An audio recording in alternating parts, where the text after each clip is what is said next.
അതുകൊണ്ട് ആ സ്റ്റെപ്പിന്റെ ഭാഗത്തായിട്ട് നിൽക്കുമായിരുന്നു. അന്നേരമാണ് പെട്ടെന്ന് പോകുന്ന കണ്ടതും പട്ടി ഓടി വന്ന് എന്നെ കയറി പിടിക്കുകയും ചെയ്തു. ആ കണ്ടതേ ഞാൻ ഭയക്കാൻ നിന്നില്ല.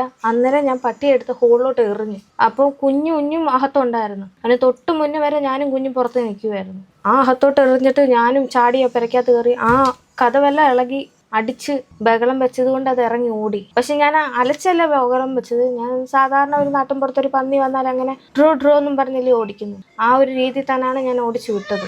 പോയി ഒരു 5-10 മിനിറ്റ് ഒന്നുമില്ലെന്ന് ഉറപ്പ് വരുത്തിയതിന് ശേഷം ഞാൻ പുറത്തോട്ട് ഇറങ്ങി. അന്നേരം ഒരു ചേച്ചി ചോദിച്ചു, എന്തോ മോളെ നീ പേടിച്ച് വരുന്നത് എന്തുവെന്ന് ചോദിച്ചു. ഞാൻ പറഞ്ഞു, ചേച്ചി ഇന്നതുപോലെ എന്തോ ഒന്ന്. ഞാൻ അന്നേരം അവിടെ വ്യക്തമാക്കാൻ നിന്നില്ല. ഞാൻ പറഞ്ഞു, എന്തോ ഒന്ന് വന്ന് എൻ്റെ പെട്ടിയെ ഓടിച്ച് പെരക്കകത്തങ്ങ് കയറി വെച്ചു. ഞാൻ പേടിച്ച് പെട്ടെന്ന് ഞാൻ കതവങ്ങ് അടച്ച് ബഹളം വെച്ചപ്പോൾ അത് ഇറങ്ങി ഓടുകയും ചെയ്തെന്ന് പറഞ്ഞു. ചേട്ടൻ വന്ന് നോക്കുകയും ഒക്കെ ചേട്ടൻ പറഞ്ഞു, കൊച്ചേ നിന്റെ പട്ടി ഇപ്പോൾ പുലിയുടെ വായി ഇരുന്നേനെന്ന്. പുലിയായിരുന്നു കൊച്ചേ എന്ന് ഉറപ്പിച്ച് പറയുകയും ചെയ്തു. ഇവളുണ്ടായത് കൊണ്ട് അറിഞ്ഞു.